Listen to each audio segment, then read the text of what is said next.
زوجہ سے جو ہم بستری ہے وہ صرف اسی راستے میں جائز ہے جس سے اولاد ہوتی ہے، کیونکہ عورت کو اللہ نے بنایا ہے نسل بڑھانے کے لیے۔ تو کوئی بھی ایسا ہم بستری کا طریقہ اختیار کرنا جو نسل بڑھانے کا ذریعہ نہ ہو، یعنی وہ نیچرل نہ ہو، تو وہ حرام ہے۔ تو اس میں اللہ نے یہ حکم دے دیا۔ تو اس سے صاف یعنی حدیث سے بھی پتہ چلتا ہے، اور تمام فقہا کا اجماع بھی ہے اس آیت کی روشنی میں کہ مسئلہ تھوڑا حیا کے خلاف ہے، لیکن میرا خیال ہے بتانا ضروری ہے کہ پچھلے راستے سے عورت سے ہم بستری کرنا بالکل حرام ہے، ناجائز ہے، اور نبی صلی اللہ علیہ وسلم کی اس پہ بہت شدید لعنت ہے، بہت شدید وعید ہے۔ تو یہ بالکل اللیگل ہے اسلام میں کہ عورت کے پچھلے راستے سے اس سے ہم بستری کی جائے۔ جو لوگ لڑکوں سے بدفعلی کے عادی ہوتے ہیں ان کو یہ ایک چسکا لگ جاتا ہے۔ بمنزلہ کھیت کے ہیں، حرث عربی میں کھیت کو کہتے ہیں، تو بمنزلہ کھیت کے ہیں۔ جیسے بیج ڈالا جاتا ہے کھیت میں اور اس سے پیداوار بڑھتی ہے، تو عورت کی جو ایک حیثیت ہے، نیچر نے جو اس کی ایک حیثیت متعین کی ہے، وہ بھی ایک نسل بڑھانے کا ذریعہ ہے، جس میں مرد کا جو اسپم ہے وہ بطور بیج کے ہے، اور جو اولاد ہے وہ ایک پیداوار کی طرح ہے۔ تو اللہ نے یہ یاد رکھیں، اس آیت کو بہت سارے غیر مسلموں نے عورت کے خلاف بہت نیگیٹیوٹی پھیلائی ہے کہ دیکھو اسلام عورت کی توہین کرتا ہے، اس کو کھیتی سے تعبیر کرتا ہے۔ تو کچھ لفظ کسی اور زبان میں جب وہ جاتے ہیں تو وہ توہین کا معنی دیتے ہیں۔ عربی میں جو حرث کا معنی ہے یہ تعظیم کے لیے ہے، توہین کے لیے نہیں ہے۔ اردو میں جو کھیتی کا معنی ہے وہ توہین کے لیے استعمال ہوتا ہے۔ کھیتی یعنی جو پاؤں میں روندی ڈالنے والی، اور زمین جو ہے پاؤں میں گویا روندی، اس کو روندا جا رہا ہے۔ تو اس لیے اس کا اردو میں بالکل اسی طرح جو لوگ ترجمہ کر دیتے ہیں کہ عورتیں تمہاری کھیتیاں ہیں، تو یہ ترجمہ میرا خیال ہے اس لیے درست نہیں ہے کہ اردو میں اس کا مفہوم ہی چینج ہو جاتا ہے۔ یعنی گویا ایک عزت کے لیے جو لفظ اللہ نے استعمال کیا وہ ذلت کا ذریعہ بن جاتا ہے۔ تو اس لیے کسی بھی زبان میں جب ہم کسی بھی لفظ کا ترجمہ کرتے ہیں تو اس زبان کے ہمیں محاوروں کو دیکھنا چاہیے کہ اس زبان میں یہ لفظ کس معنی میں استعمال ہو رہا ہے۔ مثال کے طور پر ہو سکتا ہے کتا کا لفظ کسی زبان میں وفاداری کے لیے استعمال ہوتا ہو، کسی کو لوگ ڈاگ کہتے ہوں تو اس کا مقصد ہوتا ہے وفادار انسان ہے، لیکن ہمارے ہاں اردو میں گالی ہے وہ، اور آپ بولیں کہ بھئی وہ فلاں قوم ڈاگ کہتی ہے تو ہم کتا کہیں گے، تو آپ جب اس کا ترجمہ اردو میں کریں گے تو کتے سے نہیں کر سکتے۔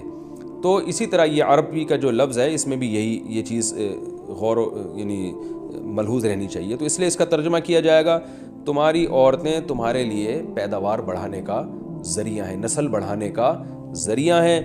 فاتوا حرثکم، تم اپنے اس نسل بڑھانے کے ذریعے کے پاس آؤ، انا شئتم، جیسے چاہو، وقدموا لانفسکم، اور اپنے نفسوں کے لیے آگے بھیجو، یعنی اولاد کی نیت سے آیا کرو زوجہ کے پاس، اور آخرت کے لیے انتظام کرو، یعنی اولاد پیدا کر کے جو تاکہ دنیا اور آخرت میں تمہارے لیے، فیوچر میں تمہارے لیے کام آئے، دنیا بھی داخل ہے آخرت بھی داخل ہے۔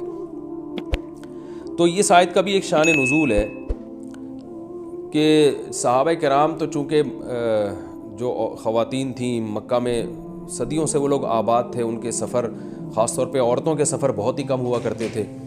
تو جب ہجرت ہوئی ہے اور جو ہے ہجرت کر کے بہت ساری صحابیات مدینہ آئی ہیں، تو مدینہ میں ان کے نکاح دوسری قوموں میں ہوئے، پھر انصار صحابہ سے بھی ہوئے۔ تو چونکہ تقویٰ تھا ان خواتین میں، للہیت تھی، تو بعض جگہ ایسے واقعات ہوئے کہ میاں بیوی کے جو آپس کا ریلیشن ہوتا ہے، ظاہر ہے وہ ہر قوم میں اور ہر جو ہے شخص کا مزاج دوسرے سے مختلف ہوتا ہے، تو بعض مردوں نے اس طرح سے اپنی زوجات کے ساتھ ہم بستری کی کہ ان خواتین کو پھر اشکال ہوا کہ پتہ نہیں اس طرح سے ہم بستری کرنا جائز بھی ہے یا نہیں ہے۔ تو انہوں نے نبی صلی اللہ علیہ وسلم سے یہ مسئلہ پوچھا کہ یا رسول اللہ، ہمارے شوہر ہمارے پاس اس طرح سے آتے ہیں تو کیا یہ جائز ہے یا نہیں؟ تو ان کے سوال کو بھی مبہم رکھا گیا، اور قرآن نے اس کے جواب کو بھی کنایتاً بیان کیا، کیونکہ مسئلہ بظاہر حیا کے خلاف ہے، تو قرآن جب بھی کوئی ایسی بات ہوتی ہے تو اشارتاً کنایتاً اس کا تذکرہ کر دیتا ہے تاکہ مسئلہ بھی واضح ہو جائے، کیونکہ ظاہر ہے اس کی ضرورت تو قیامت تک آنے والے انسانوں کو پڑ سکتی ہے نا۔ یہ تو ہر میاں بیوی کا اپنا ایک ذاتی مسئلہ ہوتا ہے کہ ہمیں کس طرح سے پرمیشن ہے، کس طرح سے پرمیشن نہیں ہے۔ تو اللہ تعالیٰ نے بھی اشارتاً ہی اس حکم کو قرآن میں بیان کر دیا، اور قرآن میں اس لیے بیان کیا کہ تاکہ اس میں کوئی اجتہادی اختلاف کی گنجائش نہ رہے۔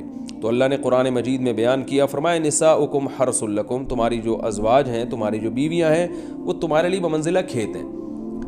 کھیت کا مطلب کیا ہوتا ہے؟ پیداوار بڑھانے کا ذریعہ۔ تو اس میں سب سے پہلا مسئلہ تو قرآن نے یہ بیان کر دیا کہ زوجہ سے جو ہم بستری ہے وہ صرف اسی راستے میں جائز ہے جس سے اولاد ہوتی ہے، کیونکہ عورت کو اللہ نے بنایا ہے نسل بڑھانے کے لیے. تو کوئی بھی ایسا ہم بستری کا طریقہ اختیار کرنا جو نسل بڑھانے کا ذریعہ نہ ہو، یعنی وہ نیچرل نہ ہو، تو وہ حرام ہے. تو اس میں اللہ نے یہ حکم دے دیا.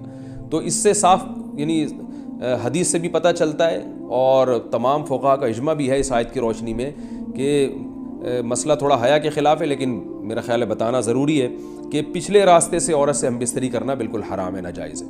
اور نبی صلی اللہ علیہ وسلم کی اس پہ بہت شدید لعنت ہے، بہت شدید وعید ہے. تو یہ بالکل اللیگل ہے اسلام میں کہ عورت کے پچھلے راستے سے اس سے ہم بستری کی جائے. جو لوگ لڑکوں سے بدفعلی کے عادی ہوتے ہیں ان کو یہ ایک چسکا لگ جاتا ہے، تو یہ حرام ہے، ناجائز ہے، کیونکہ اللہ نے بتا دیا کہ یہ تمہارے لیے بمنزلہ کھیت کے ہیں. تو اس میں قرآن نے وہ جو سوال تھا نا اس کی طرف اشارتاً جواب دے دیا، اور آگے فرمایا فاتو حرثکم، تم اپنے کھیت کے پاس آؤ، یعنی پیداوار بڑھانے کا جو ذریعہ ہے اس جگہ کی طرف آؤ، انا شئتم، جیسے چاہو. یعنی باقی جس طرح سے تم چاہو زوجہ سے ہم بستری کر سکتے ہو، اس میں کوئی خاص طریقہ متعین نہیں ہے. میاں بیوی کا ایک دوسرے سے کوئی پردہ نہیں ہے. ہن لباس لکم وانتم لباس لہن، یہ دونوں ایک دوسرے کے لیے لباس ہیں. تو اس میں طریقہ کار کوئی بھی ہو سکتا ہے، کسی بھی طرح سے کرنا چاہو ایک دوسرے سے لطف اندوز ہو سکتے ہو.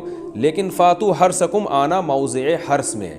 حرث کا مطلب وہ اس جگہ کی طرف آنا ہے جہاں سے نسل بڑھتی ہے، کسی اور راستے کی طرف. اس سے صاف طور پر جو ہے نا وہ جو فاسق فاجر لوگوں کی جو برائی ہے، جو لڑکوں سے بدفعلی کے نتیجے میں پیدا ہوتی ہے، اس کا اللہ نے قلعہ کر دیا کہ اس کی اسلام میں بالکل اجازت نہیں ہے.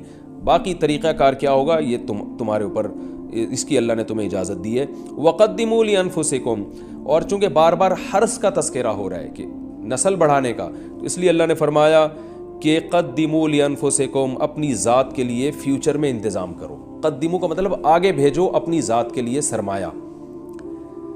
کیا مطلب؟ کہ جب زوجہ سے ہم بستری کرو تو نیت اولاد کی ہونی چاہیے، تاکہ وہ اولاد دنیا میں بھی اور آخرت میں بھی تمہارے لیے ذخیرہ بن جائے. تو یہ نسل بڑھانے کی بہت زبردست ترغیب ہے اس آیت میں.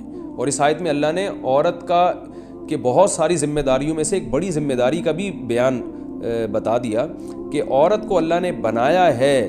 جو مرد اور عورت کا جو فرق رکھا ہے نا، اس فرق کی بڑی وجہ یہی ہے کہ مرد کے اسپم کو اللہ نے بیج کے طور پہ پیدا کیا ہے اور عورت کو اللہ نے زمین کے طور پہ.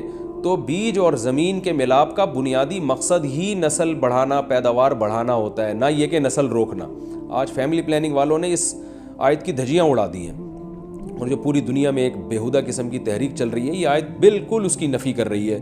اس لیے اللہ نے فرمایا اچھا، اللہ نے اس کا بھی جواب دے دیا کہ جو فیملی پلاننگ والے کہتے ہیں نا نسل بڑھنے سے تمہارا نقصان ہوگا، خرچے بڑھ جائیں گے، تو اللہ فرماتا ہے قدموا لانفسکم، تمہارا فیوچر بن جائے گا، سنور جائے گا.